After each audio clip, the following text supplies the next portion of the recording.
Radhe Radhe all of you. कैसे हैं सभी लोग? Hope you all are doing very well. मेरे पास काफी बच्चों का मैसेज आया, कल आप लोगों ने एक्सपेरिमेंट किए हैं, है ना, माचिस की तीली वाले। एंड चलिए, बहुत अच्छी बात है। इससे आपको एक फील आ गया होगा कि कैसे जो है सरफेस टेंशन वर्क कर रहा है यहाँ पे, है ना। तो आगे बढ़ेंगे आज के लेक्चर के अंदर। उसी के ऊपर बेस्ड, सरफेस टेंशन के ऊपर बेस्ड कुछ न्यूमेरिकल्स हम लोग करने वाले हैं, ठीक है। तो जो पहला सवाल हमारे सामने रहेगा आज की क्लास के लिए, हम लोग फटाफट से डिस्कस कर लेते हैं उसे। पहला सवाल जो मेरे पास है आप लोगों के लिए, ठीक है, टॉपिक सरफेस टेंशन है जिसे हम लोग डिस्कस कर रहे हैं। अच्छा, एक चीज मैं यहाँ पे आपके साथ डिस्कस करना चाहूंगा वो ये है कि अगर आपने ग्लास को देखा है ना, अगर हमने ग्लास को ऑब्जर्व किया, यहाँ पे ये ग्लास है, ठीक, यहाँ पे आपको एक ऐसे गोल ये मेम्ब्रेन दिखी, है ना, इसी को हम लोग कह रहे हैं स्ट्रेच्ड मेम्ब्रेन, ठीक है। This is what? Stretched membrane है ना। यही जो है यहाँ पे एक स्ट्रेच्ड मेम्ब्रेन है। इसी स्ट्रेच्ड मेम्ब्रेन के अंदर हम लोगों को जो है सरफेस टेंशन को डिफाइन करना है, ठीक है। सरफेस टेंशन को डिफाइन करना है and this is your liquid. कोई भी XYZ लिक्विड हो, वाटर हो, कुछ भी हो सकता है, ये वो लिक्विड है, ठीक है। अब इतने बड़े स्ट्रेच्ड मेम्ब्रेन के अंदर मैं सरफेस टेंशन को डिफाइन कैसे करूं? It becomes a very tedious task, क्योंकि आप समझ पा रहे होंगे मैं क्या कहना चाह रहा हूँ। फॉर एन एग्जाम्पल, सोफा है ना। सोफे की जो ऊपर की लेयर है वो किसी भी शेप की हो सकती है। हम सर्कुलर सोफा भी ले सकते हैं, हम रेक्टेंगुलर सोफा भी ले सकते हैं, हम किसी भी शेप का सोफा ले सकते हैं। इनफैक्ट मैंने रिसेंटली ऑब्जर्व किया कि काफी सारे पार्क जो हैं यहाँ पे अपने राजकोट में, उनके बाहर एक सेटअप होता है जिसमें कुछ स्ट्रेच्ड मेम्ब्रेन होती है और बच्चे अंदर जंप करते हैं, है ना। ट्रैम्पोलिन कहते हैं शायद उसे, राइट। एंड उसमें काफी सारी बॉल्स रखते हैं, छोटी छोटी रखते हैं, प्लास्टिक के बच्चे उससे खेलते भी हैं और इधर जंप भी करते हैं, उस पर गिरते भी रहते हैं, गिरते हैं तो फिर बाउंस हो जाते हैं वापस से, ऐसे। तो इनको बड़ा मजा आता है ऐसे गिरने संभलने में, ठीक है। तो वो भी एक स्ट्रेच्ड मेम्ब्रेन है। अब मैं उसके अंदर स्ट्रेच्ड मेम्ब्रेन के अंदर कैसे फोर्स को डिफाइन करूं, है ना, या इस कैसे सरफेस टेंशन को डिफाइन करूं। तो सरफेस टेंशन को डिफाइन करने के लिए हम लोगों ने एक लाइन लिखी थी, उसी लाइन का हम वापस से यहाँ इस्तेमाल करेंगे। लाइन क्या थी वो लिख लें फटाफट से सब लोग।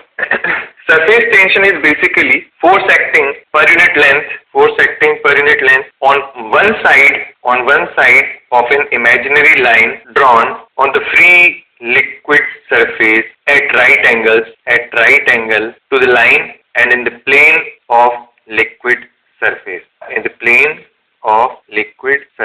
समझ रहे बात को? बात सिर्फ इतनी है, सपोज कीजिए कि आपने टॉप व्यू से इस सरफेस को देखा, है ना, आपने टॉप व्यू से इस सरफेस को देखा।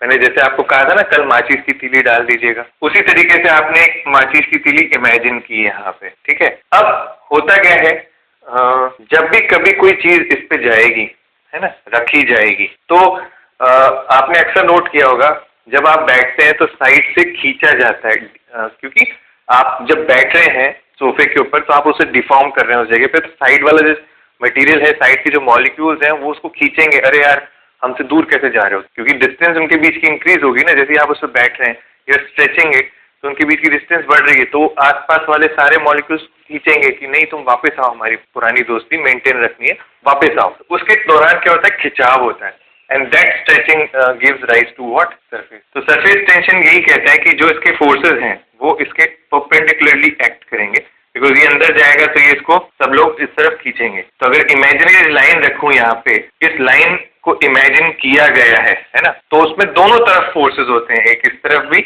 और एक इस तरफ भी। तो इधर साइड का फोर्स पर यूनिट लेंथ, माने इस पूरी लेंथ को जितना भी आपने इमेजिन किया है, इधर साइड का force upon length gives rise to surface tension. And आप देख सकते हो इसकी SI यूनिट क्या है, it is newton per metre, ठीक है। तो surface tension is basically what? Force per unit length. Clear है एकदम, ठीक है। अब इसकी डायमेंशन आप खुद से लिख सकते हैं, है ना, इसकी डायमेंशन आप खुद लिख लेंगे, आपको होमवर्क दे रहा हूँ, ठीक है। नेक्स्ट, अब क्या होता है, कई बार डिफरेंट शेप्स हमारे सामने आते हैं, जैसे बोट है ना, सेरी है वो भी जब पानी के अंदर जाती है तो भी कुछ ना कुछ सरफेस टेंशन एक्ट करता होगा, तो उसका भी सरफेस टेंशन हमें निकालना पड़ सकता है। तो किस तरीके से सरफेस टेंशन निकाले जाते हैं वो भी हम यहाँ पे सीख लेते हैं, ठीक है। तो चलिए स्टार्ट किया जाए क्वेश्चन नंबर 1 से। पहले क्वेश्चन डीलिंग सरफेस टेंशन, है ना, कैसे डील किया जाता है इन क्वेश्चन के साथ में हम लोग देख लेते, ठीक है। समझना बात, सपोज कीजिए हमने यहाँ पे माचिस की तीली डाल दी, ठीक है, ये माचिस की तीली है, या फिर माचिस की तीली की जगह आप कुछ भी डाल सकते हैं, ऐसा कुछ नहीं है।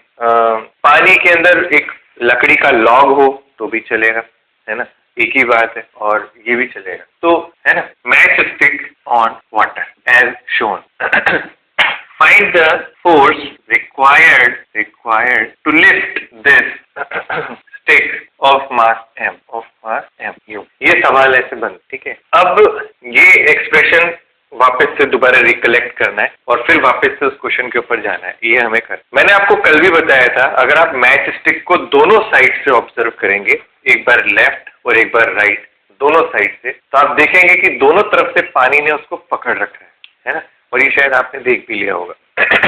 और एक चीज आप ये भी नोटिस कर सकते हैं कि जब इस पाइप को यहाँ से इस मैच स्टिक को जब आप बाहर निकालने की कोशिश करेंगे तो एक वाटर की लेयर यहाँ चिपकी हुई है इस वाली साइड पे, एंड एक वाटर की लेयर उस तरफ चिपकी हुई होगी उस वाली साइड। तो वो दोनों के दोनों लाइंस एल लेंथ की है ना, जो भी इसका मैच स्टिक का लेंथ होगा वो एल लेंथ की इसकी लाइंस है। अब आप फोर्स लगा रहे हैं ऊपर की तरफ इसको खींचने के लिए, एक mg नेचुरली नीचे लगता था जब ये पानी में नहीं था, उससे पहले एक फोर्स ऊपर लग रहा है, एक mg नीचे लग रहा है। ये थोड़ा 3D व्यू बनाया है मैंने, ठीक है। ये तो हम सामने से देख रहे हैं तो सिर्फ मैच स्टिक का वो ब्लैक पार्ट दिख रहा है हमें, ठीक है, बट अपन जब टिल्ट कर देंगे तो मैच स्टिक पूरा यूं दिख, ठीक है, ये है। तो mg और f ऊपर दिख रहा है, बट जैसे ही आप इसको ऊपर खींचना चाहेंगे ना, तो कुछ पानी क्या होता है कि इसके साथ में राइज होता है, उठता है। क्यों? क्योंकि उस पानी ने उसको पकड़ रखा था, स्टिक कर रखा था उस पानी के ऊपर। तो पानी क्या करता है, ऊपर सिर्फ इसलिए उठता है कि वो ये कहना चाहते हैं कि अरे मत जाओ, नीचे ही रहो। तो दोनों लाइंस, ये वाली लाइन और एक ये वाली लाइन, इन दोनों पे कुछ फोर्स लगता है। That force will be given by surface tension into length, है ना। तो एक T इंटू एल का फोर्स इस तरफ से आता है और एक T इंटू एल का फोर्स इस तरफ से आता है, तो एक उस वाली साइड से और एक इस वाली साइड से, तो 2T इंटू एल नीचे की तरफ फोर्स आता है। तो minimum force which is required is mg plus 2TL। मैं फिर से समझाऊंगा, ध्यान से देख। With the help of this pen I will explain you again, ठीक है। जैसे सपोज ये पेन है हमारे पास, ठीक है, ये पेन है हमारे पास, ठीक है। अब मैंने ये पेन सीधे ले जाके ऊपर से पानी में डाला, डन। अब इस पेन को एक इस तरफ से पानी सपोर्ट करेगा, होल्ड करेगा, है ना, एक इस वाली साइड से इसको पानी यूं होल्ड करेगा, है ना, ये पानी के अंदर यूं फंसेगा जाके, ठीक है। अब जब आप इसको ऊपर खींचना चाहते हैं तो पानी यहाँ से भी इसको पकड़ रखा है, यहाँ से भी इसको पकड़ रखा है, दोनों साइड से पकड़ रखा है, और दोनों साइड लेंथ एल ही रहेगी क्योंकि सेम लेंथ है दोनों तरफ, ठीक है। जब आप इसको ऊपर खींचने की कोशिश करेंगे तो पानी इधर से भी इसको नीचे की तरफ पुल करेगा, इधर से भी इसको नीचे की तरफ पुल करेगा। तो 2 इंटू टी इंटू एल दोनों का, है ना, एक तरफ का T इंटू एल, एक तरफ का T इंटू एल नीचे, एक तरफ का mg ऊपर f, जो आप खींचने के लिए लगा रहे हैं। अभी मैंने इसे कोई एक्सेलरेशन नहीं दिया है, मैं सिर्फ इसे ऊपर खींचना चाह रहा हूँ, तो मैंने सिर्फ f minimum mg plus 2TL लिखा है। इतना तो मिनिमम चाहिए ऊपर उठाने के, इससे ज्यादा भी आप लगा सकते हो, है ना, तो एक्सेलरेशन भी आने लगेगा, बट फिलहाल इतना तो मिनिमम चाहिए सिर्फ राइज करने के लिए, उठाने के, ठीक है। तो इस चीज को हम यहाँ पे ऐसे सीखेंगे। अब और भी मस्त मस्त सवाल आते हैं, मैं आपको कराता हूँ, ध्यान से देखना। Question number 2।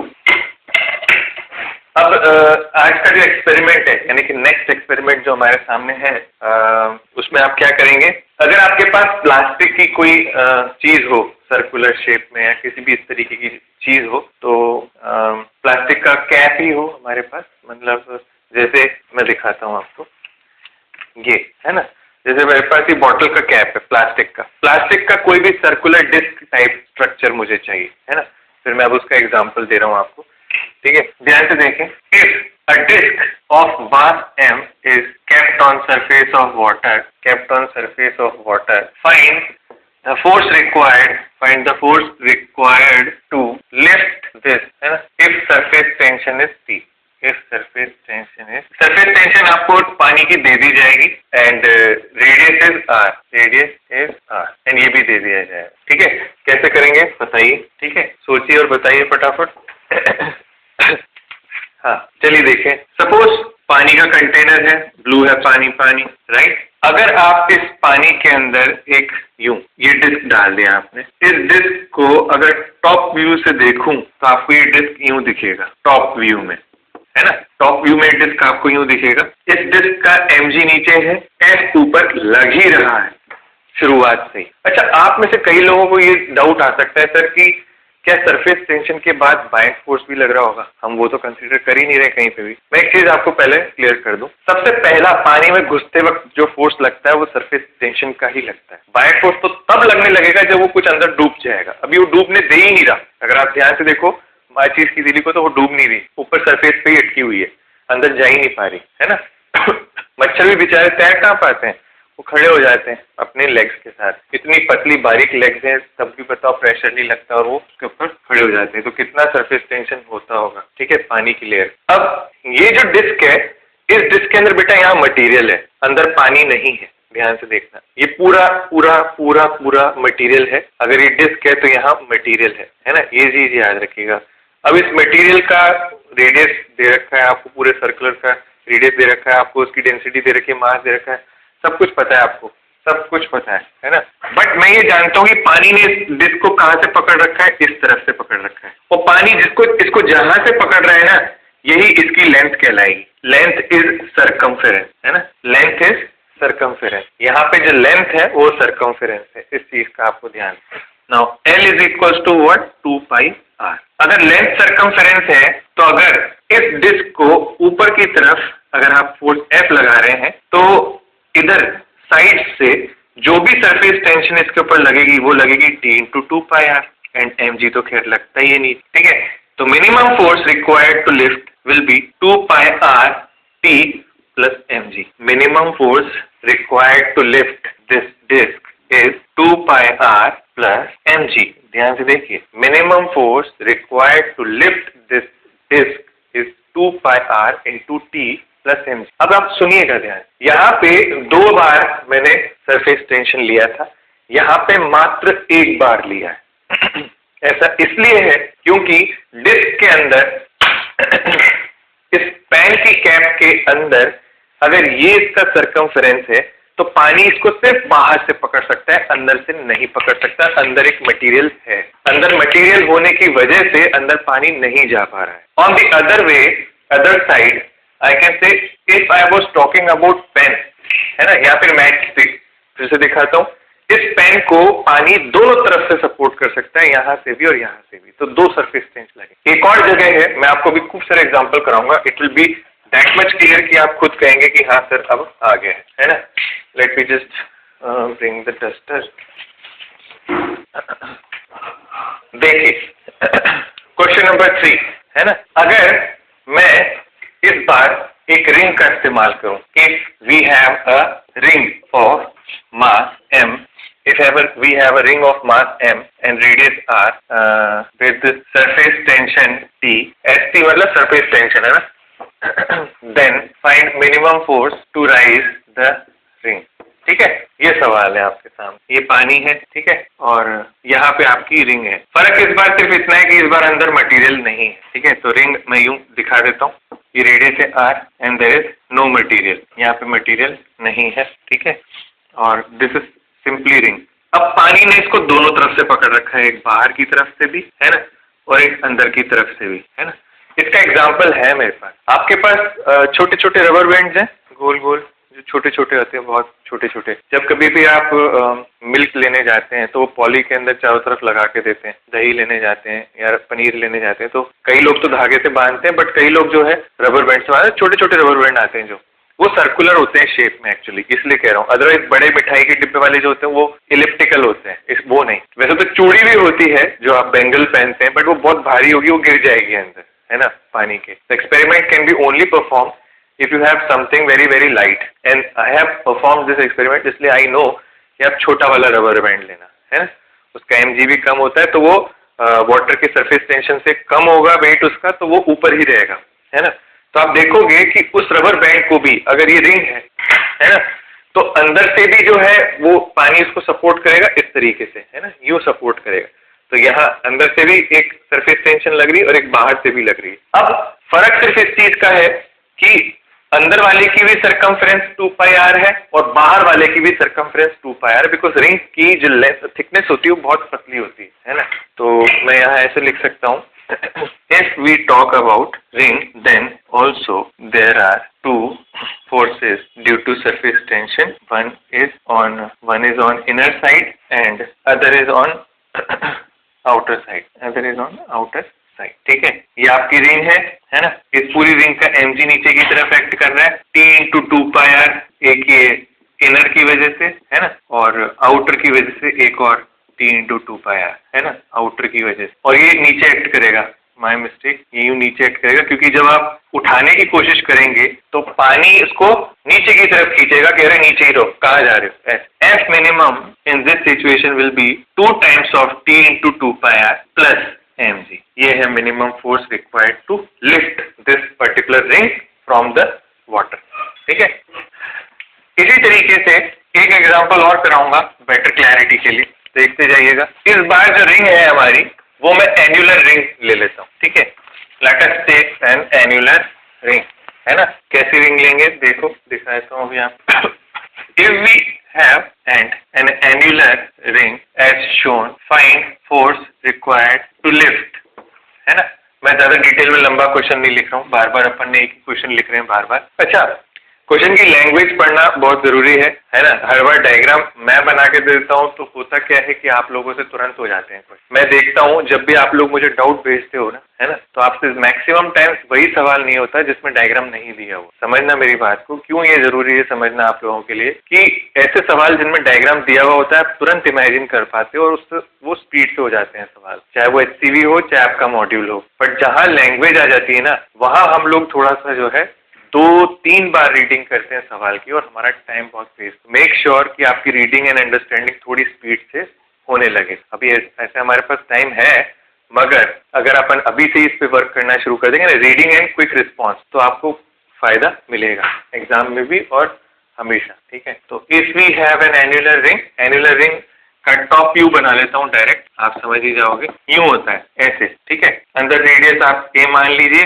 बाहर रेडियस आप d मान लीजिए। मटेरियल यहाँ है इस जगह, ये मटेरियल है आपका, दिस इज मटेरियल, है ना। यहाँ पे एयर है अंदर, ठीक है, अंदर एयर है ना। अब अगर आप इसको, इस एन्युलर रिंग को पानी में डिप करते हो, तो अब मुझे बताओ पानी कहाँ कहाँ से इसको पकड़ेगा, है ना। मुझे समझ में आ चुका है कि अब आप पता चल गया होगा, एक पानी इसको अंदर से यहाँ पकड़ेगा इस पूरी बाउंड्री पे, है ना। तो जो पानी इसको फोर्स देगा नीचे की तरफ इस जगह पे, है ना, वो होगा F inner, it will B T into 2πa, है ना, circumference 2πa into T, downward. एक एफ आउटर होगा, वो होगा T into 2πb and that also will be downward. ये दो फोर्सेस पानी ने दिए होंगे नीचे की तरफ। अब एक mg इसका लग ही रहा होगा नीचे, तो F minimum required to rise will be T into 2π A plus B plus M, है ना। ये हमारा ठीक है।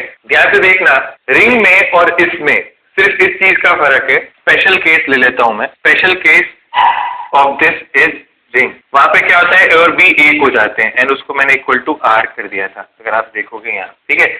तो उस सिचुएशन में क्या हो जाएगा, A और B इक्वल टू R हो जाएंगे, तो यहाँ पे मैं 2R लिख सकता हूँ और वही चीज वहां पे लिखी हुई है एज इट इज। ध्यान से देख, तो दोनों में सिर्फ इतना ही फर्क है। तो आपको बस इस चीज का ख्याल खास तौर पे रखना है कि जिस जगह से पानी आपको होल्ड कर रहा है, आपकी किसी भी ऑब्जेक्ट को होल्ड कर रहा है, जैसे यहाँ से होल्ड कर रहा है, तो इसके ऊपर जो फोर्स लगेगा पानी द्वारा, है ना, सरफेस टेंशन की वजह से, वो होगा T into 2πr, that length, है ना, क्योंकि surface tension is basically force per unit length. तो नेट फोर्स कितना लग रहा है वो निकालने के लिए सरफेस टेंशन इनटू लेंथ करना पड़ेगा। फिर से डिक्टेट कर दूं, समराइज कर दूं, कंक्लूड कर दूं टॉपिक को। टॉपिक ये कहता है आपकी स्ट्रेच्ड मेम्ब्रेन की शेप कुछ भी हो सकती है, हमें नहीं पता, तो क्यों ना फोर्स को पर यूनिट लेंथ के ऑर्डर पे डिफाइन किया जाए, तभी सरफेस टेंशन डिफाइन होता है ना।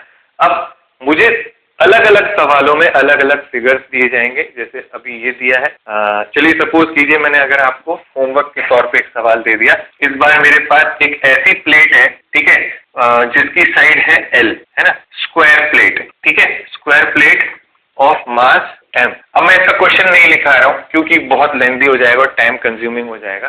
क्वेश्चन आप लैंग्वेज खुद लिख लीजिएगा। मैं आपसे फिर वही पूछूंगा, find the minimum force required to lift. क्या दिक्कत है, आप लिख सकते हो यार, है ना। सरफेस टेंशन T मान लेना, if surface tension is T for liquid, ये आपको दे दिया जाएगा हमेशा क्वेश्चन में, ठीक है। अगला क्वेश्चन 6 ले लो। अगर हमारे पास ये इस तरीके का मेटल फ्रेम है ना, again this is square frame now, this is square frame, ठीक है। स्क्वायर फ्रेम की खास बात ये होती है कि अंदर यहाँ पे एयर होती है, ठीक है, और सिर्फ वायर हैं ये सारे, है ना, ऑल आर वायर्स, सिर्फ वायर्स हैं। ये मेटल फ्रेम है, स्क्वायर फ्रेम, ठीक। और स्क्वायर फ्रेम है तो सारी साइड L है। वापस से वही पूछूंगा, minimum force required to lift. तो कहने का मतलब है शेप्स में सर्कुलर, रेक्टेंगुलर, स्क्वायर कुछ भी ले लूं, आपको पता होना चाहिए कि कितनी जगह से पानी ने इसको होल्ड कर रखा है और लिफ्ट करने में मुझे कितना फोर्स को देना पड़ेगा, क्योंकि इसके आगे तो पूरी कहानी NLM के ऊपर बेस्ड है।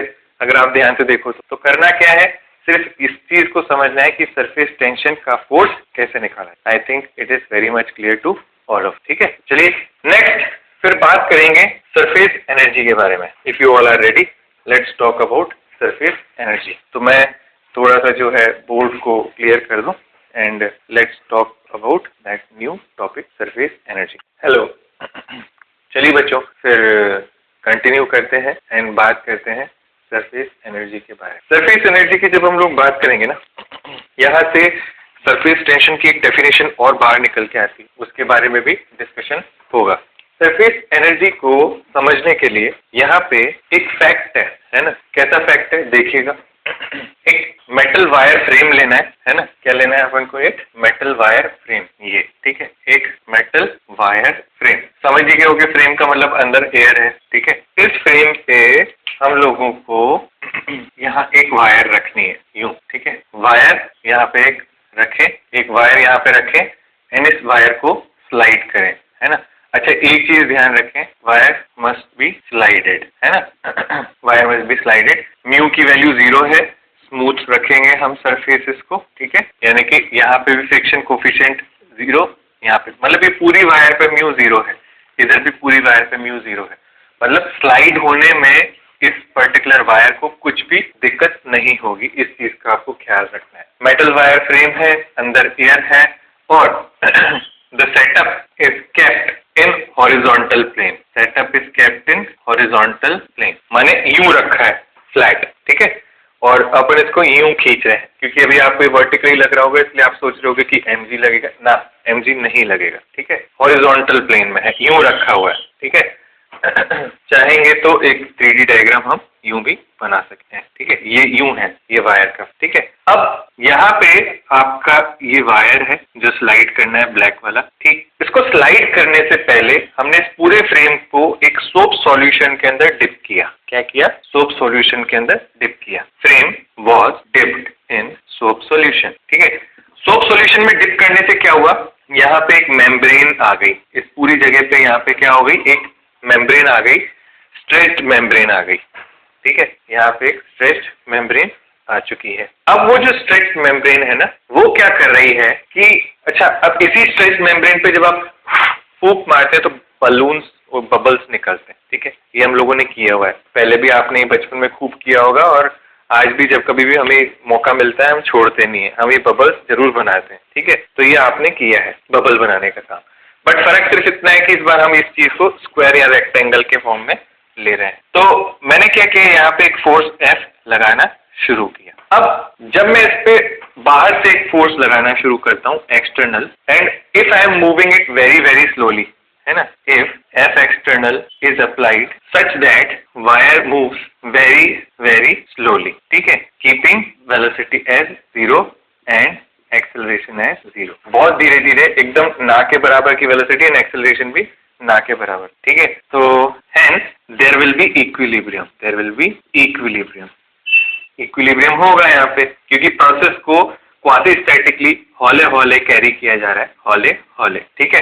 तो ऐसे सिचुएशन में क्या होता है कि पीछे की तरफ जो इंटरनल फोर्सेस लग रहे होंगे ना इसके दौरान, वो भी और एक्सटर्नल दोनों इक्वल हो जाएंगे। तो F external is equals to F internal is equals to how much। अब कितना इंटरनल फोर्स यहाँ पे होगा वो निकालना पड़ेगा। वायर है, ये रही वायर को जब आपने पानी के अंदर डिप किया तो आप ये जो सोप की फिल्म है, साबुन की फिल्म है जो यहाँ स्ट्रेच मेम्ब्रेन में है, ये इसको ऊपर से एंड नीचे से दोनों तरफ से खींच सकती है ना। ये बिल्कुल उसी तरीके का सवाल हो गया।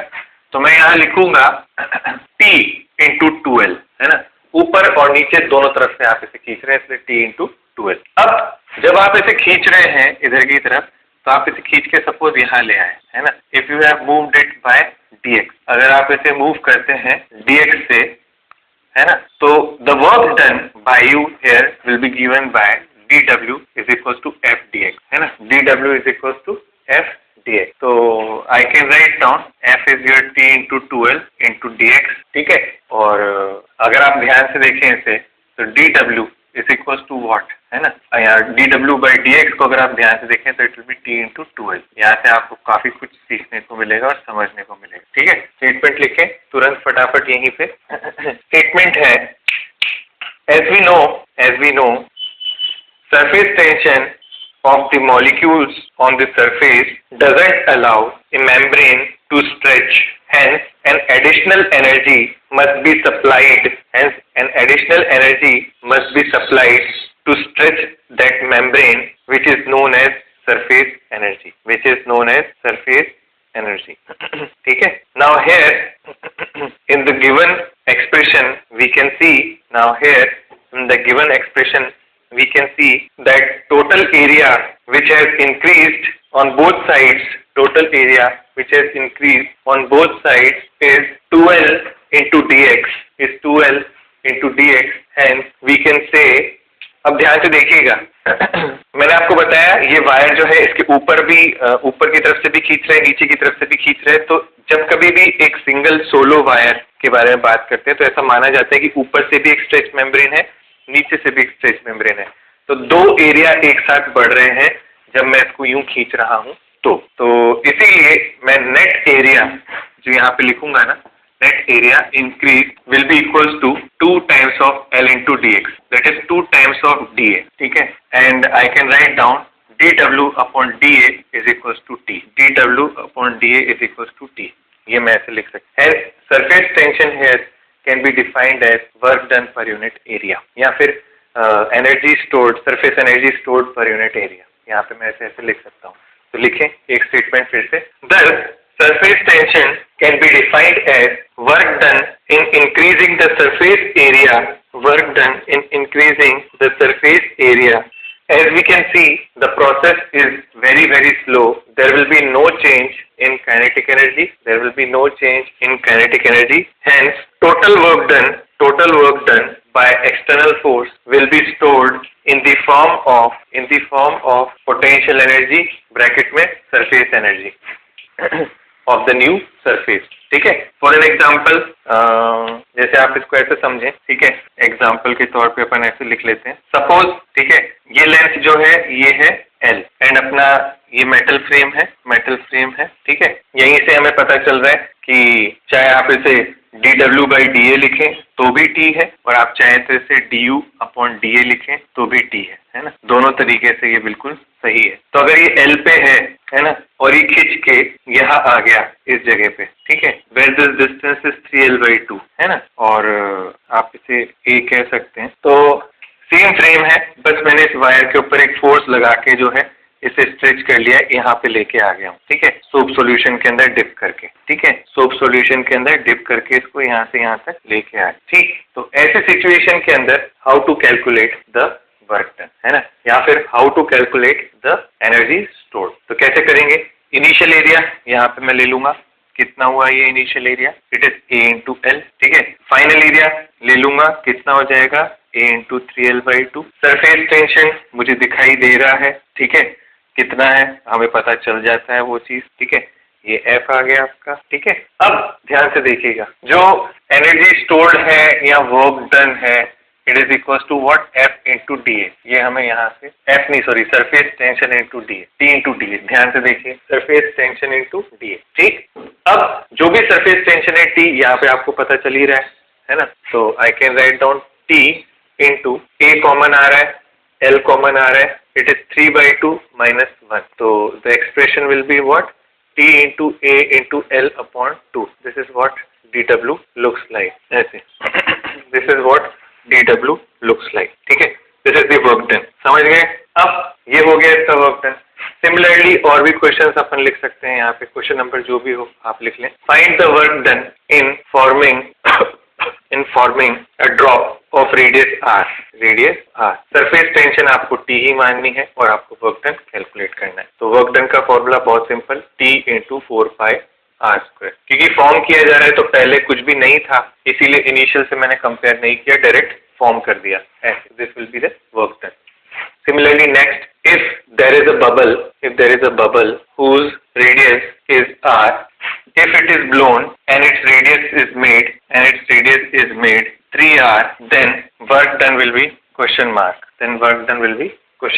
करें कैलकुलेट, ठीक है। तो I can write down work done is equals to t into 9πr² minus πr²। एक सेकेंड, नहीं 9 नहीं होगा, 4πr² इसका एक्सप्रेशन होता है, 4π 3r का होल स्क्वायर माइनस 4πr², ये एक्सप्रेशन होगा, ठीक है।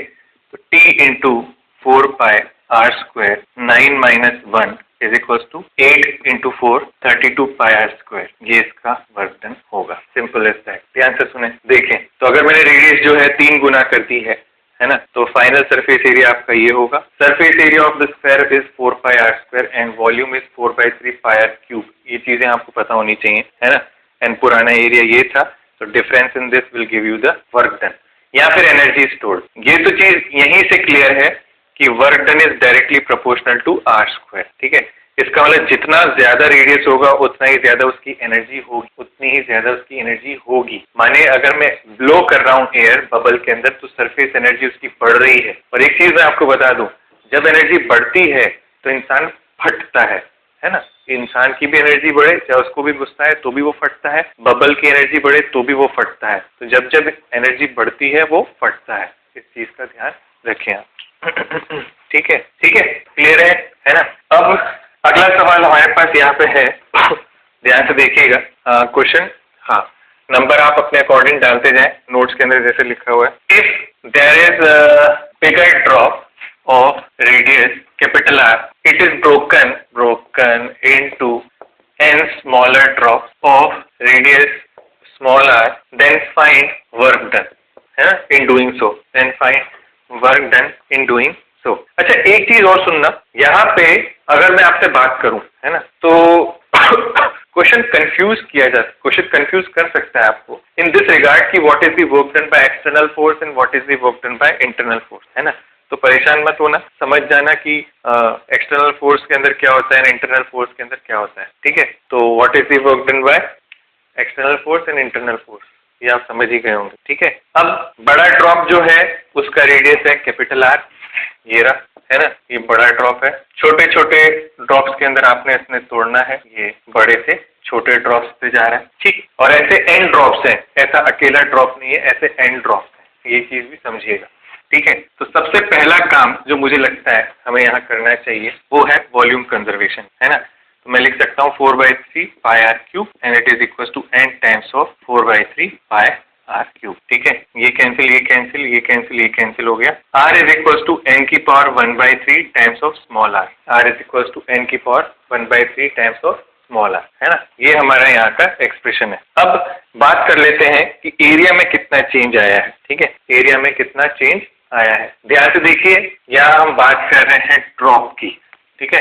ड्रॉप पे मैं बता दूं, अंदर पानी होता है, अंदर वाटर होता है एंड बाहर आपका एयर होता है ना। ड्रॉप के अंदर पानी होता है और बाहर एयर होता है, इस चीज को आप ध्यान, ठीक है। अब work done is what, T into area final minus area initial, यही कंसेप्ट है।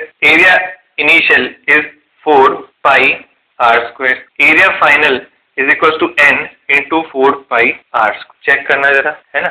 एन ड्रॉप्स में ब्रेक किया हमने, तो जो फाइनल एरिया हमारा आएगा वो आएगा n इंटू 4πr²। अब अगर हम इस पूरे एक्सप्रेशन को जो r दे रखा है उसी के अंदर रहने दें तो भी चलेगा, अगर चाहें तो इसको कन्वर्ट करना चाहें तो भी चलेगा, दोनों ही तरीके से काम चल जाएगा, कोई दिक्कत है ही नहीं, है ना। तो मैं ऐसे कह सकता हूँ initial energy here can be written as T into 4πr² and final energy here can be written as T into n into 4πr²। And work done is what U final minus U initial, hence I can write down T into 4π n into r² minus r²। ये expression बनेगा यहाँ। This is the work done, है ना, this is the work done, T into 4π n r² minus r²।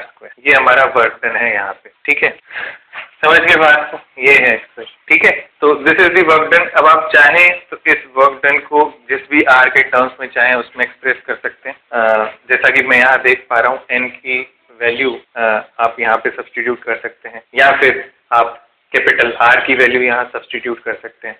तो in any of the ways हम इसको जिसमें चाहें उसमें लेके आ सकते हैं।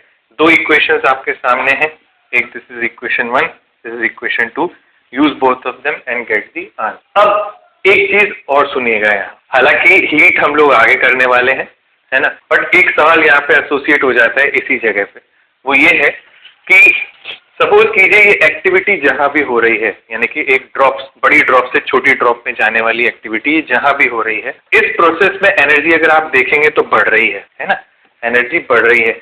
अब आप जानते हैं कंजर्वेशन ऑफ एनर्जी का प्रिंसिपल ये कहता है कि अगर इसने ये एनर्जी यहाँ पे बढ़ाई है तो कहीं से तो ली होगी, तो ये एनर्जी इसने जहां से उठाई है ना वो सिस्टम की एनर्जी है। अगर ये सिस्टम से एनर्जी उठा रहा है तो सिस्टम की एनर्जी जो है वो घटेगी, सिस्टम की इंटरनल एनर्जी घटेगी, और अगर सिस्टम की इंटरनल एनर्जी घटेगी तो वहां का टेम्परेचर भी घटेगा, ठीक है। तो ऐड कीजिए इस पॉइंट को, as since in this process surface energy increases, therefore internal energy of the system decreases, which results in decrement of temperature, है ना, which results in decrement of temperature. Hence it shows that energy is absorbed. है ना। And if we want to calculate, लिखते जाएं, and if we want to calculate change in temperature, then it can be written by mc delta T is equals to T into 4π nr² minus r. Hence this delta T can be written as ऐसे, इसे मैं यूं लिख सकता हूँ, ठीक है, समझ के रखिए, इस चीज को बहुत इंपॉर्टेंट है। अच्छा, यहाँ पे मैकेनिकल इक्विवेलेंट मल्टीप्लाई किया गया है ना, J, जिसको हम मैकेनिकल इक्विवेलेंट कहते हैं। J is simply the factor to convert joule to calorie, calorie to joule। ये तो आपको पता ही होगा कि कैसे कन्वर्ट किया जाता है। तो we very well understand that 1 calorie is equal to 4.2 joule, है ना। तो ये कन्वर्जन आपको थोड़ा रिक्वायर्ड हो सकता है एट अ टाइम्स, कभी कभी जरूरत पड़ जाती है इसकी, तो ये भी यूज कर सकते हैं इस जगह पे। तो इस जगह पे हम लोग टेम्परेचर का फॉल, डिक्रीमेंट इन टेम्परेचर इस तरीके से निकाल सकते हैं। अब गलती से भी इस टी को सेम मत कर देना, वरना लफड़ा हो जाएगा। Delta T is change in temperature and that T is surface change, ठीक है। तो दिस इज इट, इतना ही है ना। नेक्स्ट इसके बाद जो हम लोग बिगिन करेंगे दैट विल बी व्हाट, है ना, इसके बाद जो हम लोग स्टार्ट करेंगे that will be capillary rise and excess pressure, ठीक है। ये दो टॉपिक्स हैं जो हमें करने हैं। चलिए, hello, Radhe Radhe all of you. चलिए बच्चों, शुरू करते हैं आज का topic that is excess pressure, ठीक है। What is excess pressure? मैंने आपको लास्ट थोड़ा सा आइडिया दिया था कि जो हमारे वो ड्रॉप्स होते हैं या फिर जो हमारे बबल्स होते हैं जिनको हम इन्फ्लेट करके हवा में उड़ा रहे होंगे, सोप सॉल्यूशन के अंदर डिप करके बबल बना के जो आप उड़ाते हैं, कई बबल्स ऐसे होते हैं जो फूलते ही कुछ टाइम बाद ही फूट जाते हैं, एंड उनमें से कई बबल्स ऐसे भी होते हैं जो काफी लंबा डिस्टेंस ट्रेवल करते हैं एंड उनको कुछ भी नहीं होता है, बट हाँ कुछ टाइम बाद जाके वो भी फूट जाते, ठीक है। तो किसी बबल का प्रेशर इतना ज्यादा रहा होगा कि वो एटमॉस्फेयर के प्रेशर को बर्दाश्त नहीं कर सका और वो फूट गया, ठीक है। और किसी बबल का प्रेशर, एक्सेस प्रेशर इतना रहा होगा कि वो उसे बर्दाश्त कर पाया और वो नहीं फूटा। आ रही बात है में।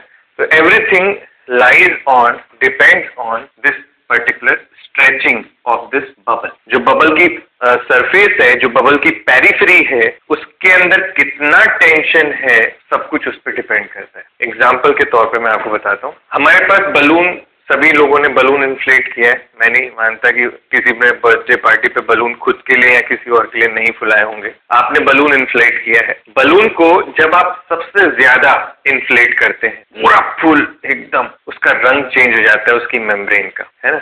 अगर मेम्ब्रेन आपकी रेड है तो बिल्कुल इतनी लाइट रेड हो जाती है जब वो पूरा फूल जाता है, क्योंकि कलर बिल्कुल डिम हो जाता है ना, पूरे बलून का। ये आपने सबने फील किया। तो बच्चों, जितना ज्यादा आप उसमें एयर फिल कर रहे हो, उतना ही ज्यादा आप एक्सेस प्रेशर बढ़ा रहे हो। एक्सेस प्रेशर बढ़ा रहे हो तो सरफेस टेंशन उसकी पूरी पेरिफेरी की बढ़ जाएगी। अब ऐसे में आप कोई छोटी सी नुकीली चीज भी उसको टच कर दो, इट विल ब्लास्ट, फट, आवाज आती है बहुत तेज, ठीक है। कई बार लोगों को डराने के लिए भी हम लोग ऐसा काम करते हैं। अब होता क्या है कि बात यहाँ आती है, अगर मैं उस बलून को कम इन्फ्लेट करता ना तो एक्सेस प्रेशर भी कम होता और सरफेस टेंशन भी कम होता, ये भी बात है। फिर छोटी मोटी नुकीली चीजों से वो फटता भी नहीं, ये भी एक्सपीरियंस किया होगा आप। मैंने ये ऐसे एक्सपीरियंस किया था होली के टाइम पे। अक्सर बच्चे जो है, हम भी करते थे और आप लोगों ने भी किया होगा, गुब्बारे को पानी से भर देते हैं। अगर आपके गुब्बारे में आपने पानी कम भरा तो कई बार ऐसा हुआ कि मैंने किसी को गुब्बारा मारा और वो बाउंस बैक होके मेरे हाथ में फिर से कैच में आ गया। तो मुझे तब समझ में नहीं आता था बचपन में कि ऐसा क्यों हो रहा है, ये फटा क्यों नहीं उसके ऊपर मारते वक्त। तब मेरे को लगा कि यार इसमें मैंने पानी कम भरा है ना, और इसमें पानी कम भरने के कारण इसके अंदर उतनी स्ट्रेचिंग नहीं हुई कि वो तुरंत फट जाए, है ना। तो फिर मैंने दूसरा तरीका निकाल लिया। मैंने उसको बॉल बना के उससे टिप टिप ऐसे खेलने लग गए हम, है ना, बैट बॉल की तरह। तो वाकई में कम हवा बढ़ने से वो बॉल की तरह भी काम कर पा रहा था। और आप उसको एकदम दीवार पे रात में खेल सकते हैं, अगर रूम में बैठे हैं, कुछ टीवी देख रहे हैं, ऐसे। तो अब बट रिस्क था उस चीज के साथ में, वो कभी भी फट सकता था। तो ऐसे आप एक्टिविटीज ना करें। डिस्क्लेमर है इनके नीचे, दे आर हाईली डेंजरस। पता चला किसी इलेक्ट्रॉनिक आइटम पे गिर गया तो उसकी वारंटी खत्म हो जाएगी पानी, है ना। तो इसीलिए कहने का मतलब ये है कि अगर बलून को पूरा फुल इन्फ्लेट कर देते हैं तो वो जल्दी फूट जाता है। अब उसमें फिर एक रिस्क ये भी होता है, पता चला मैं फेंक रहा हूँ, मेरे ही हाथ में फूट गया तो सारा रंग हमारे ऊपर गिर गया, तो वो भी रिस्क हो जाता है। तो बलून को थोड़ा सा इस तरीके से फिल करना पड़ता था उस टाइम पे कि यहाँ ना फूटे, सामने जाके फूटे, ठीक। अब नेक्स्ट सुने, पहले मैं एक्सेस प्रेशर डिस्कस करूंगा यहाँ पे ड्रॉप के लिए, एंड फिर उसके बाद हम डिस्कस करेंगे बबल के लिए, ठीक है। आप भी सोचते होंगे कि ड्रॉप और बबल के बीच में क्या डिफरेंस है, तो बहुत बड़ा डिफरेंस है, वो मैं दिखा देता हूँ आपको। पहले वो फील कर लीजिए आप। पानी की जो बूंद है ना, वाटर की जो ड्रॉप है, उस ड्रॉप के अंदर पूरा पानी भरा हुआ है। यहाँ ये पूरा पानी है, इधर इस पूरे स्पेस में यहाँ पे वाटर भरा हुआ है, एंड बच्चों बाहर एयर है, बाहर एयर है। तो अगर मैं आपसे पूछूं कि जो मेम्ब्रेन है वो तो पानी का है, जो मेम्ब्रेन है इसका चारों तरफ, वो तो पानी का है, तो पानी ने इसको कितने तरफ से पकड़ रखा है, तो आप कहोगे सर एक ही तरफ से पकड़ रखा। बात खत्म, ठीक है, आई बात समझ में। तो कहने का मतलब ये है कि एक ही तरफ से इसकी फ्री सरफेस है और बाकी कहीं भी फ्री सरफेस इसकी नहीं है ना। अंदर पानी है सपोर्ट देने के लिए, तो इसकी फ्री सरफेस ऊपर वाली काउंट होगी, जैसे ग्लास के अंदर भी ऊपर वाली काउंट होती है, ठीक है। तो सरफेस टेंशन वहीं पे एग्जर्ट होगा। और मैं इसको एक डाइसेक्शन करके भी दिखाऊंगा, इसको काट देंगे अपन, तब वो भी देख लेंगे, कोई बड़ी बात नहीं है ना। तो अब होता क्या है, आप मुझे ये बताइए, अगर मैं बलून के अंदर हवा भर रहा हूँ, है ना, तो प्रेशर कहाँ ज्यादा है, अंदर की बाहर, बलून के अंदर की बाहर? आप खुद बताइए, सोच लीजिए, है ना, जवाब दे दीजिए मुझे फिर सोच के एकदम, ठीक है। आप ये नोटिस करेंगे कि प्रेशर अंदर ही ज्यादा है, और उसका कारण क्या है सुनिएगा। कई बार ऐसे हो जाता है कि बलून इन्फ्लेट किया, उसी वक्त हाथ से छूट गया, तो वो ऐसे निकलता है चारों तरफ, ठीक। अगर वो ऐसे निकलता है तो इसका मतलब क्या हुआ, उसके अंदर जितना भी एक्सेस प्रेशर था उसने बाहर थ्रो किया एंड अपने आप को आगे की तरफ वेलोसिटी दी, ठीक है। तो कहने का मतलब ये है, pressure on the concave side, यानी कि अंदर की तरफ, है ना, कॉनकेव सरफेस इज दिस, ठीक है, ये आप जानते हैं, 10th में कॉनकेव मिरर पढ़ा होगा आपने। Pressure on the concave side is greater than that of the convex side. This side is concave and this side is convex. ठीक है, pressure on the concave side is greater than pressure on the convex side. Concave side is inside pressure and convex side is outside pressure, PO. This pressure difference across the two sides is actually known as excess pressure, जो topic आप पढ़ रहे हैं। ये जो pressure difference होता है दोनों सरफेसेस के बीच में, इसी को हम कहते हैं एक्सेस प्रेशर। एक्सेस प्रेशर के कारण ही बबल या ड्रॉप फूटती है। अच्छा, कई बार आपके साथ ऐसा हुआ, मेरे साथ तो हुआ था कि जब सारी चीजें हो चुकी हैं अपने साथ, है ना, आपको हर चीज की स्टोरी सुना सकता हूँ मैं, ठीक है। बबल जब बनता है तो कई बार ऐसा होता है कि एक बबल के साथ में दूसरा बबल भी चिपक गया, या फिर आगे जाके दो आपस में चिपक गए, एंड वो चिपक के फिर दोनों मिलके एक बड़ा बबल बना लेते हैं, है ना, याद आ रहा है। तो वो भी चीजें यहाँ पे आएंगी आगे जाके। तो उस बड़े बबल का रेडियस निकालना होता है हमें, तो ये क्वेश्चन भी है, ठीक है। तो due to this excess pressure, अब जब कभी भी एक्सेस प्रेशर आएगा तो प्रेशर के कारण क्या होगा, बढ़ सकता है साइज, है ना। तो there will be some work done, है ना। तो that work done will be what, F into dr, that will be what, F into dr. Now force is what, excess pressure into area into dr, जो कि ऊपर फॉर्मूले में लिखा है, उसी जगह पे फोर्स में मैं एक्सेस प्रेशर इंटू एरिया डाल दूंगा। अब एरिया आप अच्छी तरह जानते हैं, इस पूरे स्फीयर का जो एरिया है वो 4πr² है। अगर आप इसे डिस्प्लेस करते हैं dr से, यानी कि थोड़ा सा स्ट्रेच करते हैं, है ना, तो ये dr आपने इसका डिस्प्लेसमेंट किया, ऐसा मैंने एज्यूम किया है। तो this is the work done by the excess pressure.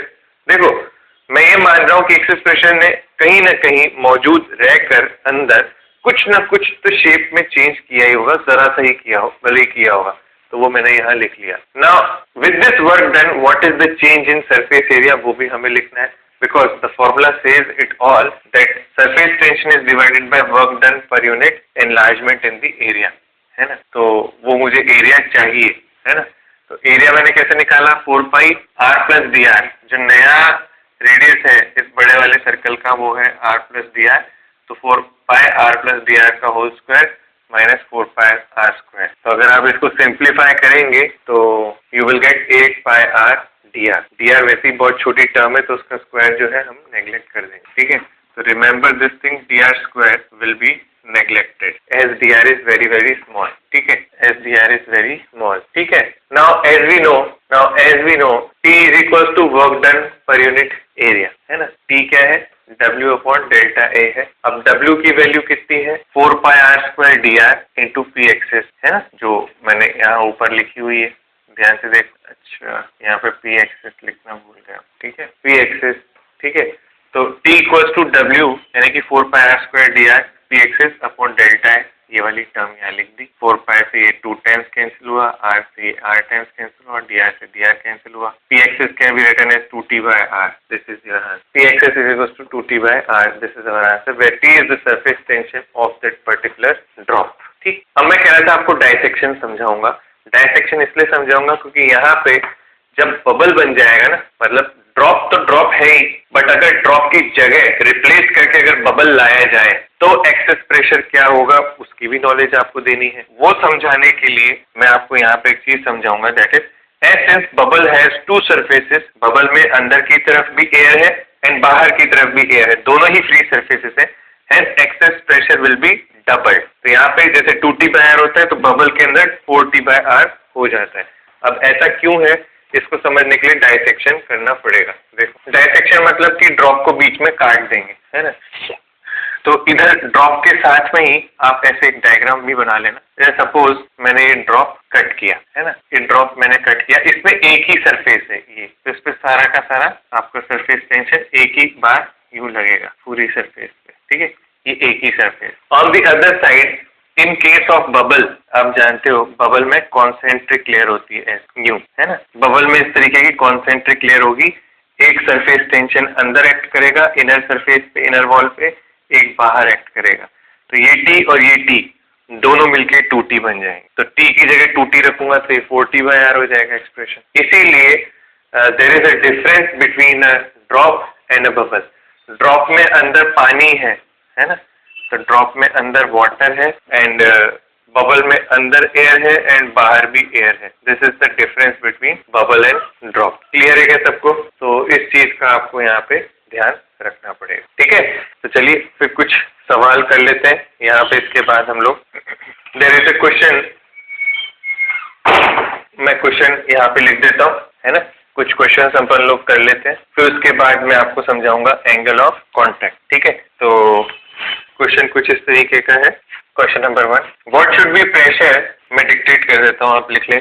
What should be pressure inside a small air bubble of radius 0.1 mm, 0.1 mm situated just below the water surface if surface tension of water is 7.2 into 10 की power -2 Newton per meter and atmospheric pressure is 1.013 into 10 की power 5 Newton per meter square। ऐसे, ठीक है, ये situation आपके सामने है। ठीक है, अब ये सिचुएशन मैं आपके साथ में पहले भी शेयर करना चाहता था, बट चलो क्वेश्चन के माध्यम से ही मैं इसे शेयर कर देता हूँ आप लोगों के साथ। क्वेश्चन सिर्फ ये कहना चाह रहा है कि अगर हमारे पास पानी के अंदर कोई बबल हो तो सिचुएशन क्या होगी। अगर हमारे पास पानी के अंदर कोई एयर बबल हो तो सिचुएशन क्या होगी। ध्यान से सुनिएगा और समझिएगा। ठीक है, अगर कोई कंटेनर है,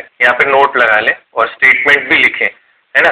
यहाँ तो क्वेश्चन अपना खत्म हो ही गया, सॉल्यूशन के अंदर ही नोट लगा लें। नोट में आपको ये लिखना है, if there is water in the container, है ना, if there is water in the container and there is a bubble inside. ठीक है, if bubble is trapped inside water, ठीक है, एंड बाहर के प्रेशर को आप पीओ लिख लो, अंदर के प्रेशर को पीआई लिख लो। तो इस केस में पीआई माइनस पीओ की वैल्यू क्या होनी चाहिए, पहले तो मैं आपसे पूछूंगा सबसे पहले क्या होनी चाहिए। तो आंसर आपका होगा 2T/R।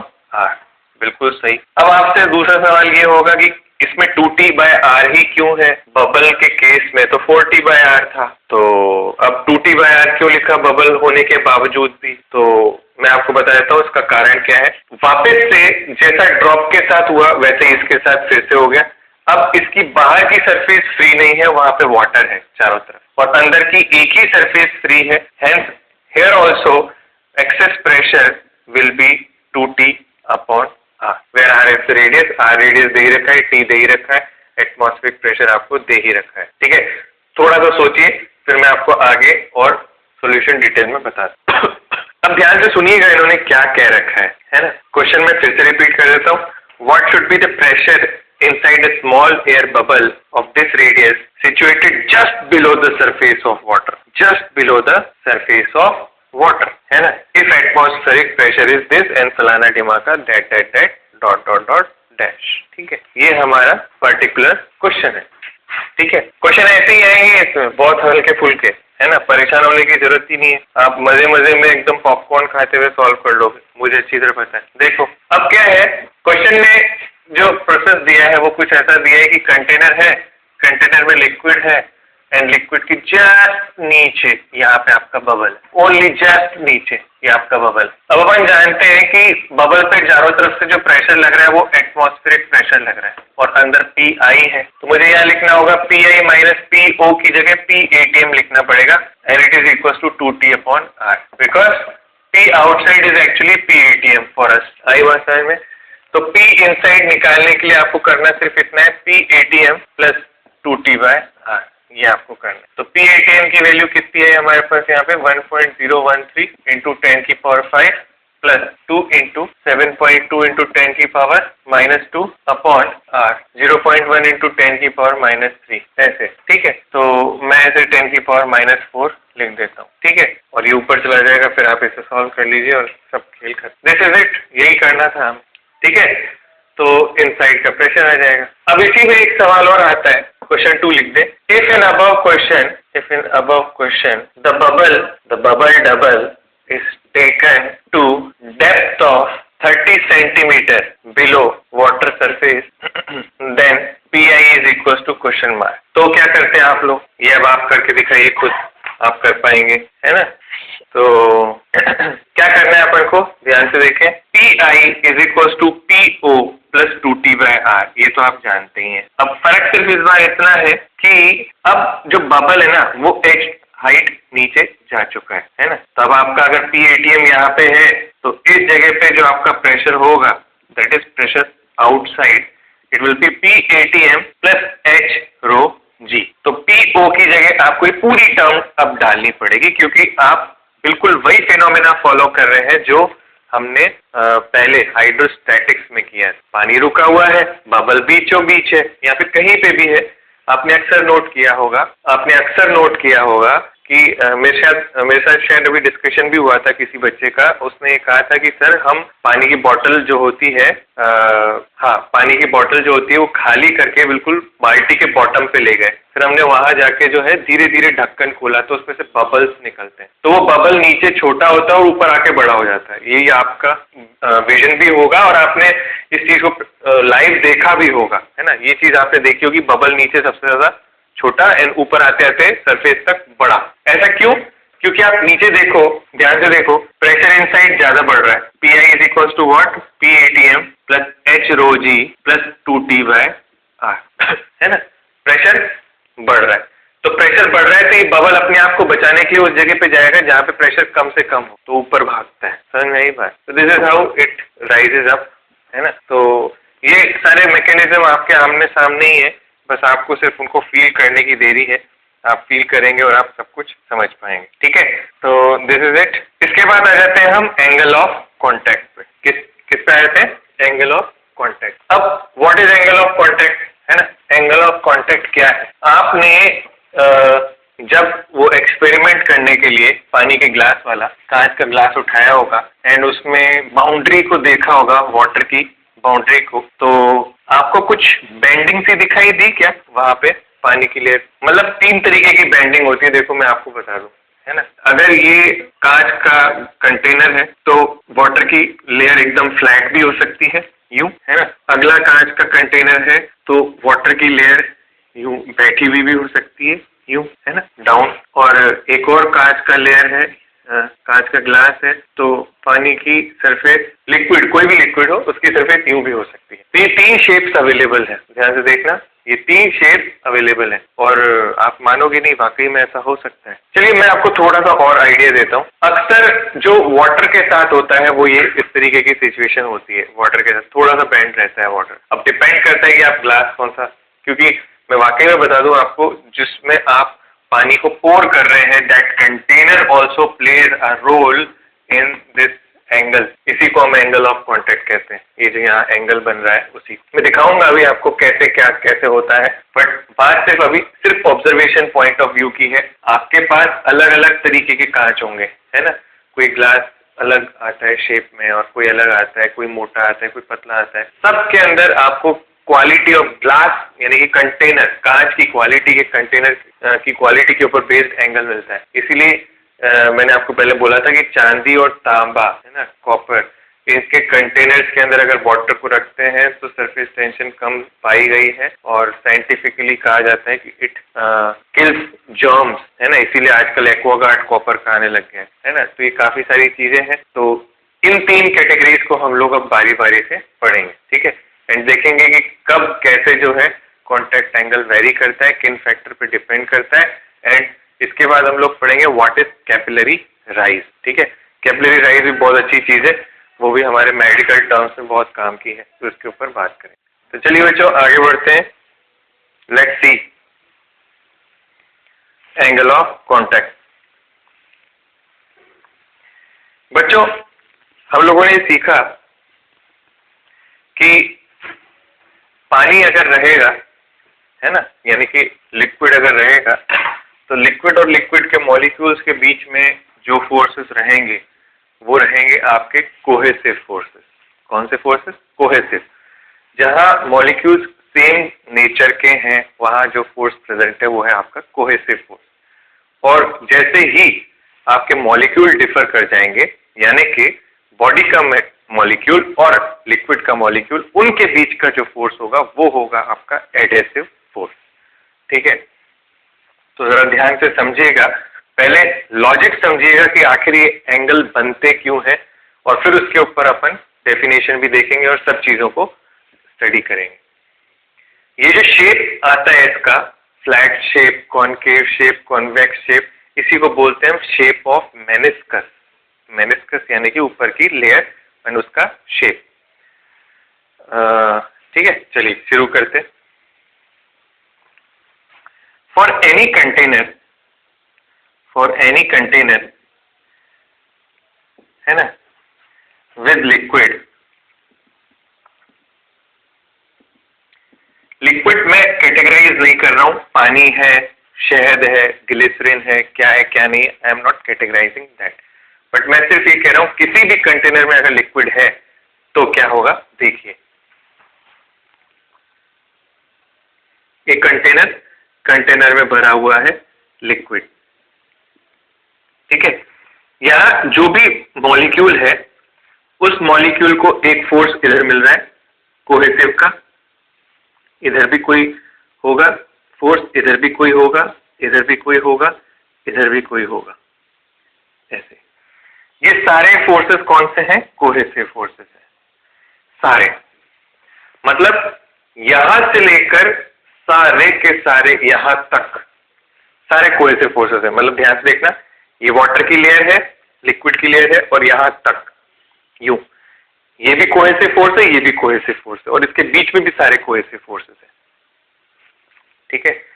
इन सब का जो रिजल्टेंट हमारे पास आना चाहिए नेट, वो हम मान लेते हैं आता होगा बाइसेक्टर पे, इधर बीचों बीच ऐसे, और हॉरिजॉन्टल से और वर्टिकल से दोनों से हम इसको एंगल देते हैं कितना? 45। तो एक नया सुंदर डायग्राम बना देता हूं इस स्टेप के जस्ट बाद में, ये है ना, ध्यान से समझना, ठीक है। तो अब मैं इतने सारे फोर्सेस ना बना के सिर्फ इस पॉइंट पे एक ऐसा एक कोहेसिव फोर्स बनाऊंगा SC, and this is 45 degree. इसी जगह पे इस पानी के मॉलिक्यूल को ये कंटेनर का मॉलिक्यूल यूं खींचता होगा, जस्ट इसी लाइन के अलोंग, माने ये जो लाइन बन रही है ना पानी की लेयर, इसी लाइन के अलोंग यूं, एंड ये देता होगा एक एडेसिव फोर्स यूं। अब एक एडेसिव फोर्स यहां है, एक कोहेसिव फोर्स वहां है, हमें नहीं पता दोनों में से कौन ज्यादा ताकतवर है, हमें नहीं पता दोनों में से कौन ज्यादा ताकतवर है, बट ये जरूर पता है ये एंगल 135 दिखाई दे रहा है इन दोनों के बीच का, इन दोनों के बीच का जो एंगल है ये 135 दिखाई दे रहा है, ये जरूर पता है।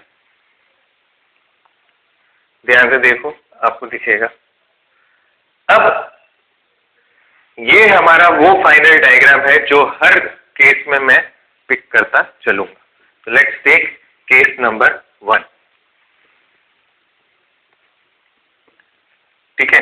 Let's take case number 1, plane surface. आखिर ऐसी क्या कंडीशन होगी कि हमें प्लेन सरफेस देखने को मिले, ठीक है, इसके बारे में जरा हम पहले सोच लेते हैं।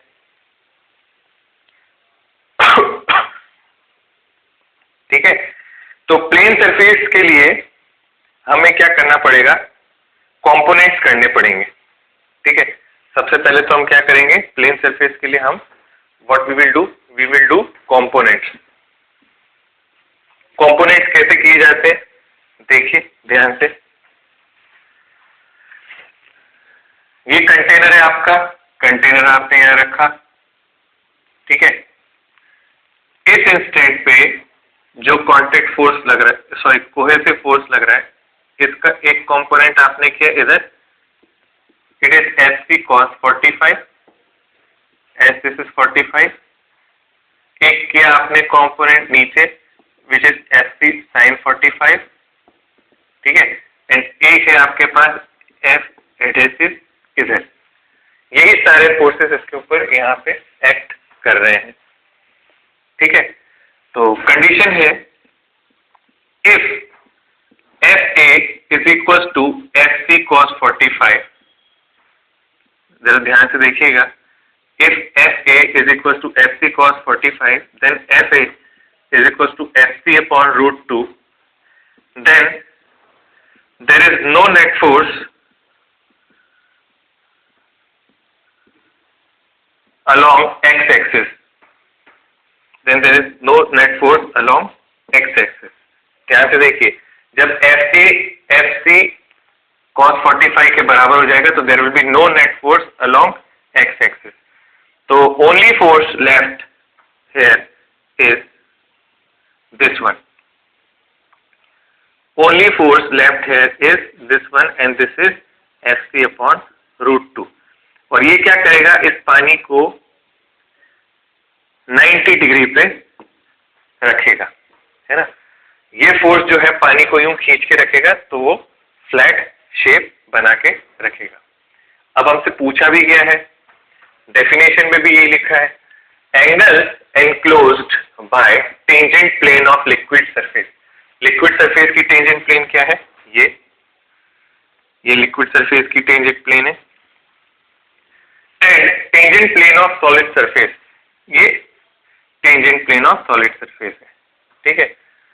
Eight point of contact inside the liquid is defined as angle of contact. तो यहाँ पे एंगल ऑफ कॉन्टेक्ट आपको दिख रहा होगा, इट इज 90 डिग्री।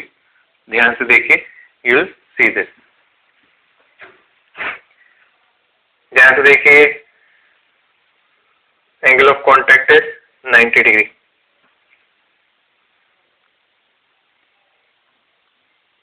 देखा,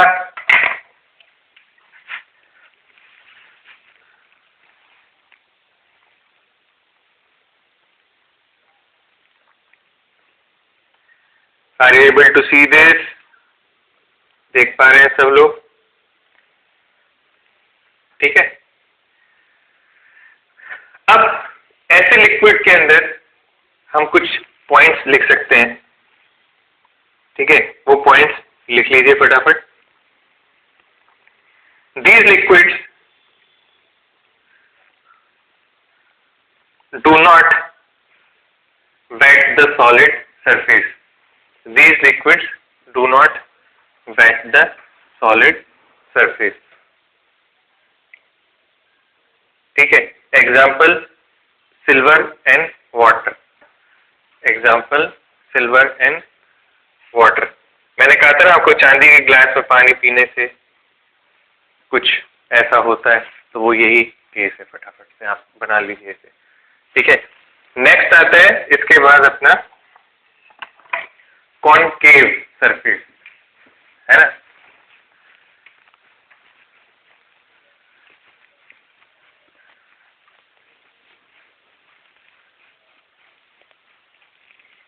कॉनकेव सरफेस में क्या होगा, देख लें।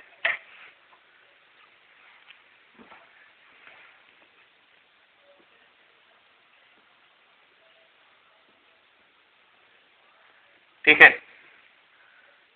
कॉनकेव सरफेस माने ये वाली ड्राइंग, ठीक है। कैसे बन सकती होगी पहले चेक कर लेते हैं, है ना। ठीक है, ये आपका कंटेनर है, ठीक है। अब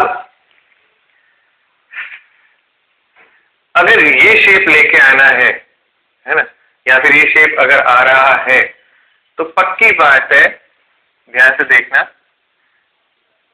यूं मैं अगर बना रहा हूं तो इसका मतलब इस पॉइंट पे आपका परपेंडिकुलर फोर्स रिजल्टेंट यहां गया होगा। इसका मतलब ये है, तभी इसने पानी को यूं खींचा है। 90 डिग्री पे रहेगा रिजल्टेंट फोर्स के पानी हमेशा उस पॉइंट के लिए, ठीक है। ये याद रखना है आपको।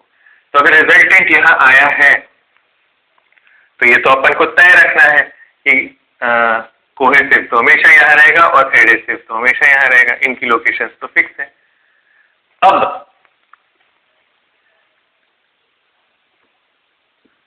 एडेसिव यहां है एंड Fc cos 45 यहां है, एंड इसे हटा देता हूं, कंपोनेंट तो कर ही दिए।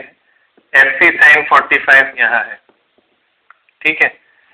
तो पक्की बात है, अगर रिजल्टेंट बाहर निकल रहा है तो मुझे कहना पड़ेगा Fa is greater then Fc cos 45, है ना।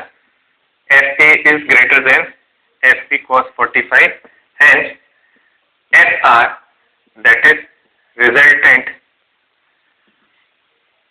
is coming outside the container, outside the container, है ना। Fr part that is resultant is coming outside the container, hence the shape of meniscus, hence the shape of meniscus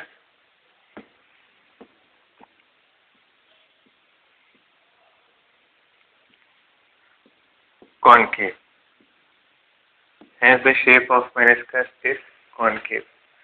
तो meniscus का जो shape है वो concave इसीलिए रहेगा, ठीक है। FA is greater than FC cos 45, that is FA is greater than FC upon root 2 यूं,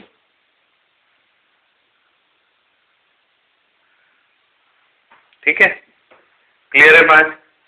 सच लिक्विड्स, अब देखो एडेसिव फोर्स ज्यादा है ना, तो इसके नीचे पॉइंट लिखना पड़ेगा, such liquid will wet the surface, क्योंकि यहाँ पे चिपक जाएगा पानी।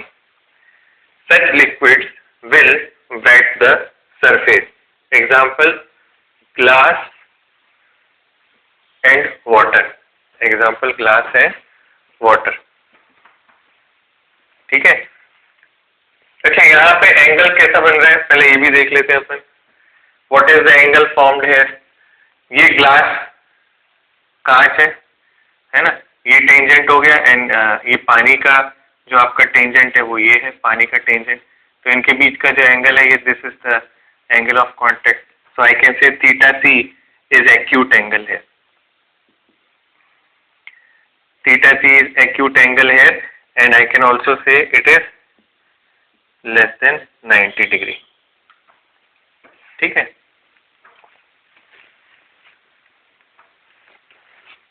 केस 2 था, सॉरी ये मैंने केस बदला नहीं था, आप लोग चेंज कर दीजिएगा। केस 3,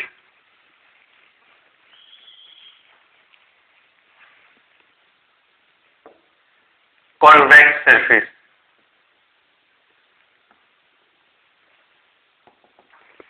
केस 3 कॉन्वेक्स सरफेस, ठीक है।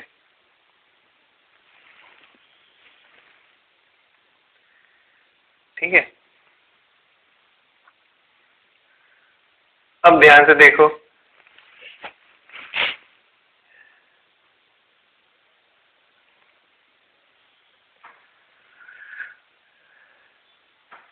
अगला जो आपका लिक्विड है वो यूं बन रहा है, ठीक है, समझना बात को। इसका मतलब इसके परपेंडिकुलर फोर्स रिजल्टेंट आपका यहां रहा होगा, ठीक है। फिर से कंपोनेंट कर देता हूं, FC अपॉन रूट 2 इधर है, FA इधर है, FC अपॉन रूट 2 यहाँ है, ठीक है। ये तीन सारे फोर्सेस आपको दिख ही रहे हैं। अब पक्की बात है इधर FC upon root 2 will be greater than FA यहाँ पे, है ना, क्योंकि इन दोनों से क्या होगा, रिजल्टेंट,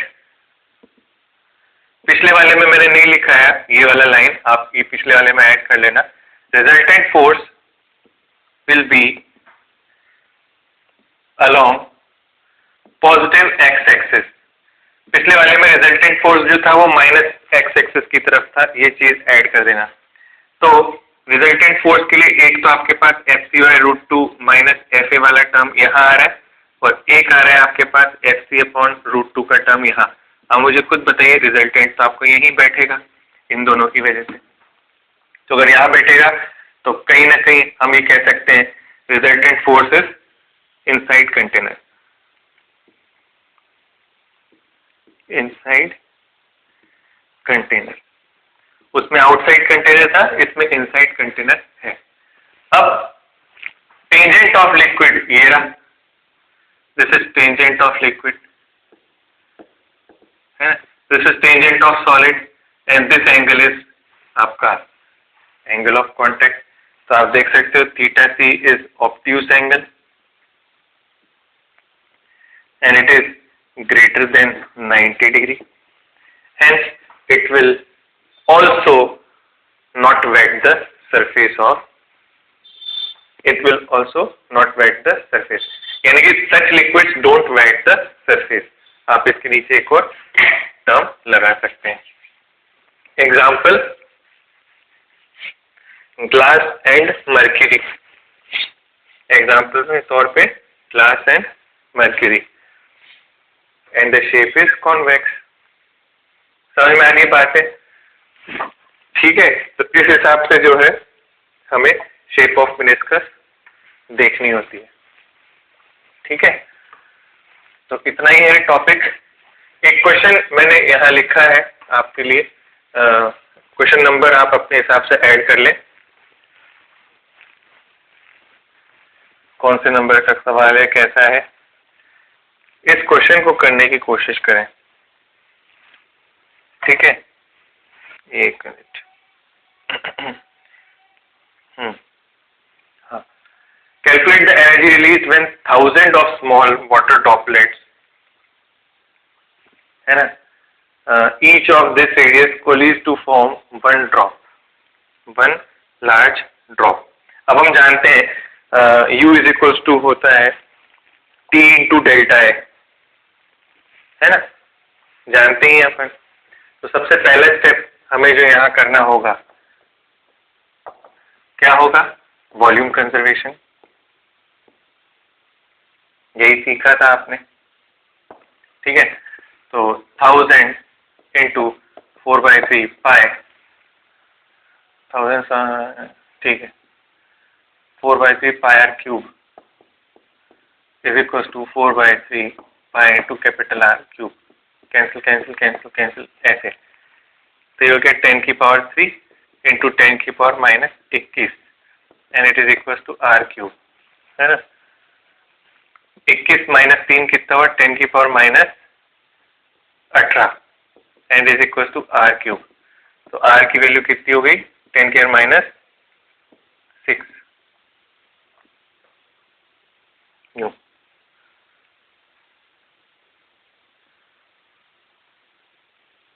ये आर इक्वल टू 10 की पावर माइनस 6 मीटर। ठीक है, अब अपन को क्या करना है, एरिया इनिशियल कितना है हमारे पास, है ना, 4 पाई 10 की पावर माइनस 7 का होल स्क्वायर। एरिया फाइनल कितना है अपने पास, 4 पाई, चेक कीजिए अवेलेबल है क्या। अपन जानते हैं T is equal to U upon delta है, क्या अपन जानते हैं U is equal to T into delta है। बस आपका आंसर आ जाएगा, ध्यान से चेक करें। क्लियर है एकदम, कहीं कोई समस्या?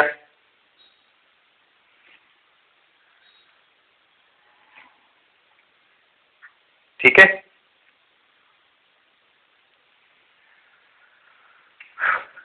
अब आंसर इसका जो है आप लिख लें, ये आप खुद से कैलकुलेट कर लीजिएगा। इसका आंसर आएगा 7.9 इंटू 10 की पावर माइनस 12 जूल्स। 7.9 इंटू 10 की power minus 12 joules, this will be the answer. ठीक है, ठीक है, this will be the answer. अब याद रखिएगा, इस प्रोसेस के अंदर सबसे पहले वॉल्यूम कंजर्वेशन निकालेंगे, फिर एरिया इनिशियल। एरिया इनिशियल में हमारे पास 1000 ड्रॉप्स का एरिया होना चाहिए, तो ये एक ड्रॉप का एरिया है, तो इंटू 1000 करना भी मत भूलेगा। तो इस स्टेप पे भी स्टार मार्क कीजिए, ये काम का स्टेप है।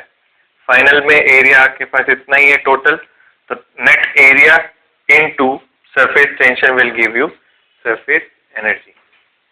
ठीक है, फिर आते हैं हम उस सवाल पे।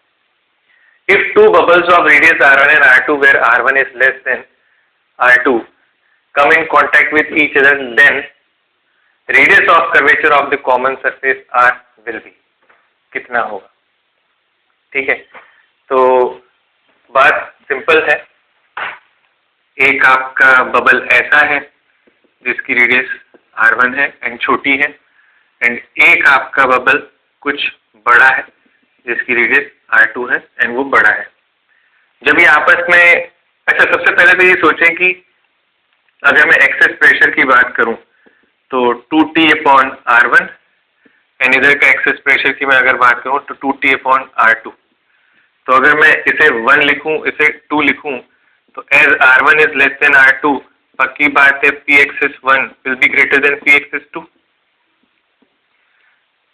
इससे तो इतना तो पता चलता है कि जब ये दोनों कॉम्बाइन होंगे, माने सरफेस अगर यूं जुड़ रही होगी तो जो फाइनल सरफेस होगी वो यूं ही आएगी, है ना। जो डॉटेड बनाई है ना मैंने, फाइनल सरफेस यूं ही आएगी। क्यों? क्योंकि इस तरफ प्रेशर ज्यादा है, क्योंकि इस तरफ प्रेशर ज्यादा है इस वाली साइड में, ठीक है। तो मैं ऐसे लिख सकता हूं Pxs1 minus Pxs2 will be equal to Pxs net, जो भी नया आएगा, and it will be how much. अभी बबल्स ही तो है, तो मैं इसको लिखूंगा 40 upon new R, capital R, ठीक है। And it will be how much 40 upon R1 minus 40 upon R2 and it is 40 upon capital are.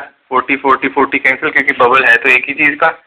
तो R will B R1 R2 upon R2 minus R1। This will be the new radius. Clarity concept wise होनी चाहिए, formula नहीं रटवाना मुझे आपको। Clarity सिर्फ concept wise होनी चाहिए। ये पता होना चाहिए कि इसका प्रेशर ज्यादा है, जहां ज्यादा प्रेशर होता है वहां कॉन्केव साइड रहती है, तो इसका प्रेशर ज्यादा है तो कॉन्केव साइड इसी तरफ रहेगी, है ना। तो जो नया बबल बनेगा तो उसकी रेडियस इसी तरफ होनी चाहिए, ठीक है। If two bubbles of radius R1 and R2 coalesce isothermally in vacuum, then the radius of the new bubble will be. सोचिए आइसोथर्मल के अंदर क्या करना चाहिए हमें, इसके बारे में सोचिए।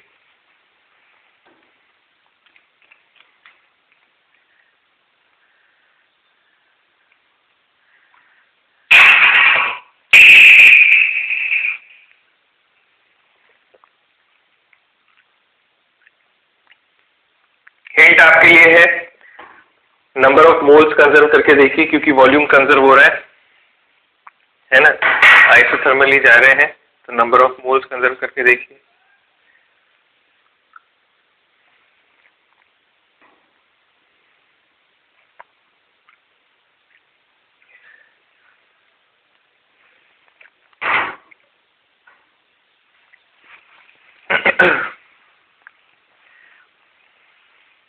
देखिए अगर ये बबल और ये बबल, इसके अंदर कुछ मोल्स हैं N1 मोल्स, इसमें कुछ N2 मोल्स हैं, अगर ये दोनों आपस में कंबाइन हो रहे हैं तो क्या मैं इनके मोल्स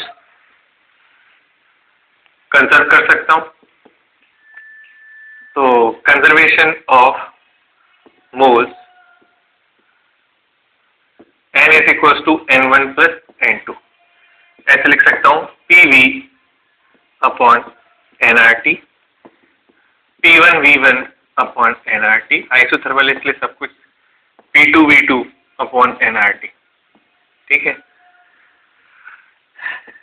P इंटू 4/3 पाई R क्यूब, जो नया आया होगा वही, NSP की जगह बबल्स है ना तो 40 अपॉन R, ठीक है। एंड इज इक्वल टू इस P की जगह कितना 40 upon R1, 4/3 pi R1 cube plus 40 upon R2 into 4/3 pi R2 cube. 40 40 40 cancel, 4 pi cancel, 3 cancel. तो आप देखेंगे R square is equal to R1 square plus R2 square, ये हमारा expression बनेगा। तो R will be under root of R1 square plus R2 square, answer. Clear? ध्यान से देखें, इतना ही है ये, है ना। नेक्स्ट फटाफट से देख लेते हैं फिर अब कैपिलरी एक्शन क्या होता है and what is capillary tube.